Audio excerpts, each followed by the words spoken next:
I woke to water dripping onto my face and spluttered as I flung myself out of bed. Max, my fluffy black cat, leaped off the blankets and scrambled from the room. If I wasn't careful, he'd get even later. He probably thought I was responsible for the water now plopping onto my pillow instead of my face. Nope, that was due to the ghost. Damn you, Justin! I shook my fist at the ceiling, though it wouldn't make a difference. Justin Blakemore was the resident ghost. Or I assumed he was. Who else would be sabotaging my renovations at Blakemore House, the 4-story oceanfront Victorian I'd purchased a few months ago to turn into a B&B? I rushed upstairs, expecting to find a burst pipe in the bathroom above my bedroom, only to discover a dry sink, a dry clawfoot tub, and an equally dry seal around the toilet. Where was the water coming from?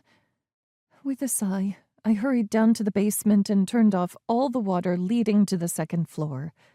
I'd call Macy, the plumber, later to see if she could figure it out. I pretty much had her on speed dial. I returned to my bedroom and glared at the ceiling.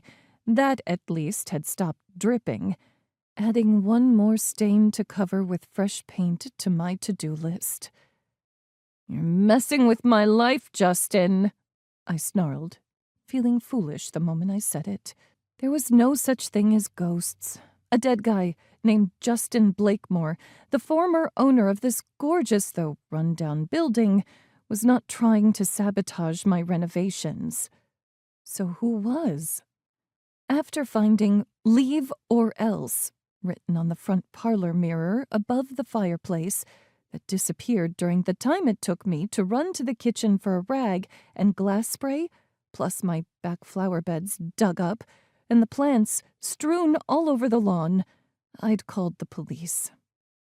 Detective Carter was sympathetic, but I hadn't yet installed security cameras, and there was no way for him to tell who'd messed with anything.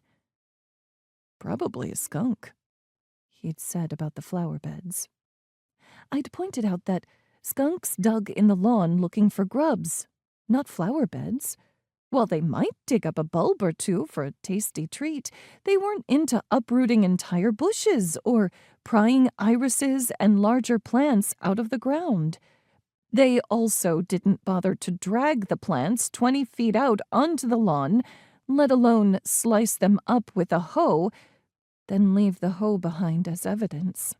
"Kids, then," he'd replied, telling me to call him if any other unusual things occurred. As for the mirror writing, with no evidence, he could only shrug and look at me as if he thought I might have imagined it. Thankfully, he'd been polite enough not to speak what was clearly crossing his mind.